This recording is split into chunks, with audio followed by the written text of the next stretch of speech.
algebra and examples. Vector algebra मतलब vector बीजगणित, हिंदी में से वेक्टर बीजगणित कहते हैं। वेक्टर बीजगणित में वेक्टरों के पास बीजीय संक्रियाएं शामिल होती हैं। वेक्टरों के परिणाम और दिशा से संबंधित बीजीय संक्रियाएं वेक्टर बीजगणित में जाने जाते हैं।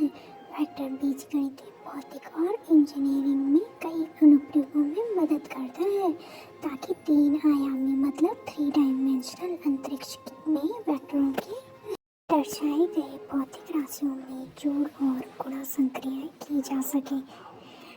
ओके, ये समझ आया? नोट डाउन कर लो। अब हम देखेंगे वेक्टर बीजगणित क्या है। संबंधित कई बीजीय संक्रियाओं को करने के लिए किया जाता है। इसका मैं एग्जाम्पल दूंगी, अभी आप डेफिनेशन समझिए। वेक्टर एक लैटिन शब्द है। लैटिन एक भाषा है, उसका ही शब्द है जिसका अर्थ है वाहक। वेक्टर एक बिंदु ए को बिंदु बी ले जाता है। दोनों बिंदु ए और बी के बीच की रेखा की लंबाई को हम वेक्टर कहते हैं, आई मीन परिणाम। और बिंदु ए से बिंदु बी तक की दिशा या विस्थापन को वेक्टर ए बी की दिशा कहा जाता है। वेक्टरों को यूक्लिड वेक्टर या स्थानिक वेक्टर भी कहा जाता है। वेक्टरों के गणित, भौतिकी, इंजीनियरिंग और कई क्षेत्रों में प्रयोग होते हैं।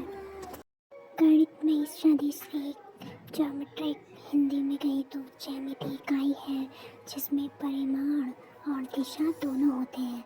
सदिशों में उस बिंदु पर एक प्रारंभिक बिंदु होता है जहाँ से वो शुरू होते हैं और वह एक टर्मिनल बिंदु होता है जो बिंदु की अंतिम स्थिति बताता है। सदिश बीजगणित में जोड़ और घटाव, गुणा जैसी विभिन्न संक्रियाएं होती हैं या फिर की जा सकती है।